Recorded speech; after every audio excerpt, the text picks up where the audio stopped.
돈 얼마를 들이고 있는데 퍼포먼스가 이거밖에 안 나오냐라고 문제 제기하시는 원장님들도 있거든요. 컨설팅이라는 게 무형의 상품이다 보니까 처음에 구매하는 사람도 믿어도 될까라는 생각을 할 수도 있을 것 같고, 더군다나 비용도 높잖아요. 물론 뭐 저는 금액을 낮게 책정했지만 제 입장에서는 낮게 책정했다라고 하지만 또 받는 분 입장에서는 그게 되게 높다라고 생각하는 경우도 많이 봤어요. 저는 심각하게는 저한테 지금 돈을 얼마를 들이고 있는데 퍼포먼스가 이거밖에 안 나오냐라고 문제 제기하시는 원장님들도 있거든요. 차라리 그렇게 허심탄회하게 말하시는 분들한테는 그럼 원장님이 구체적으로 원하는 게 뭐세요? 라고 이제 물어볼 수가 있으니까 편해요. 거래하는 원장님들 중에 제일 힘든 원장님이 뭐냐면 본인이 필요한 게 뭔지를 정확하게 모르고 그냥 아무거나 잘해주세요라고 얘기할 때가 제일 힘들어요.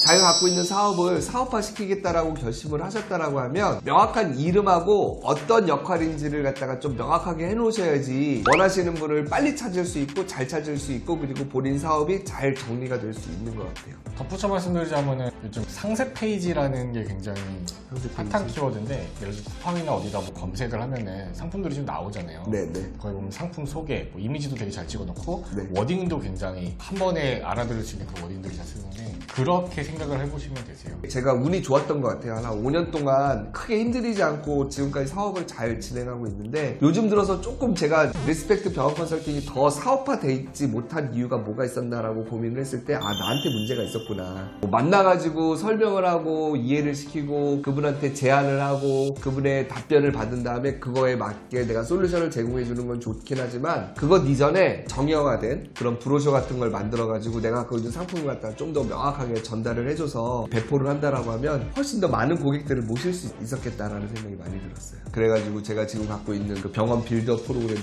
그렇고 1% 상위 병원 경영 업무도 그렇고 브로셔에다가 이게 잘 표현해 놓으면 주변 사람들한테 전달을 할 때, 그러니까 저는 제 책이 나오면 그걸로 전달하면 될 거다라고 이제 짧게만 생각했는데, 좀 더 깊게 생각해 보니까 책에 나오는 내용은 그냥 성공 사례의 내용들인 거고, 브로셔를 해가지고 제가 팔고 있는 상품에 대해서는 한번 제대로 좀 소개를 할 필요성이 있겠다 라는 생각 갖게 되었어요. 그래서 지금 동영상을 보고 계시는 분들은 컨설팅 사업을 하실 때 저 같은 실수를 겪지 마시고 본인의 할 수 있는 일을 갖다 좀 명확하게 이렇게 정리를 해서 잘 전달할 수 있는 수단을 좀 갖춰주시길 부탁드리겠습니다. 근데 원래 오늘 주제가 네.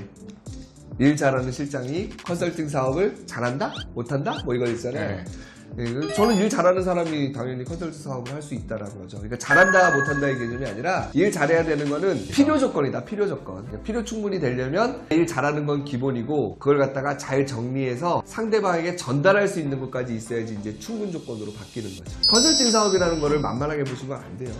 개인적인 생각이에요. 제가 만약에 컨설팅을 하잖아요. 이승현 대표님 같은 사업을 제가 만약에 한다고 가정을 했을 때, 네. 저는 제가 솔루션을 알아요. 네. 근데 설득을 못 할 것 같아요. 저랑 코드가 맞아야지 설득이 되는데, 그렇죠. 코드가 안 맞는 사람도 있잖아요. 그렇죠. 근데 저는 그거에 대해서 약간 합의점을 잠깐 못 찾을 것 같아요. 그렇죠. 제 표현 방식이 또 워낙 직설적이다 보니까 제가 맞아요. 소통하는 게 좀 쉽지는 않아요. 솔루션은 있지만 그 부분 때문에 제가 일은 잘하지만 컨설팅은 걱정이 되는 부분이 많은. 그러니까 저도 이제 제가 컨설팅 업계에 계신 분들을 되게 많이 만나거든요. 같은 업계에 계신 분들 중에 공통적으로 저한테 하시는 얘기가 뭐냐면, 원장님들 중에 준비가 안 되신 분들을 자기들은 걸러낸다라고 표현하시더라고요. 아, 맞아요. 네, 자기들은 사람 걸러가지고 잘할 만한 사람들하고 협업하지, 어떻게 보면 준비 안 되고 부족하고 뭐 이런 분들하고는 일하고 싶지 않다라고 얘기하시는데, 근데 저는 좀 느낌이 약간 달라요. 사실 그분들이 부족한 게 인격에 모자라고 그런 거라기보다는 본인이 고생하고 힘든 거에 대한 오해 내지는 이제 쓴뿌리 뭐 이런 것들 때문에 해결이 안 돼가지고 저를 찾아오는 경우를 되게 많이 만나거든요. 네, 그래서 물론 뭐 제가 다 해결해 줄 수 있다라고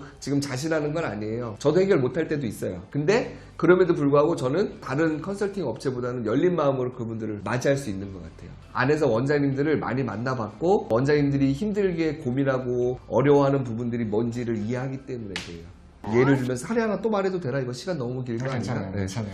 엊그저께 이제 어떤 사례가 있었냐면,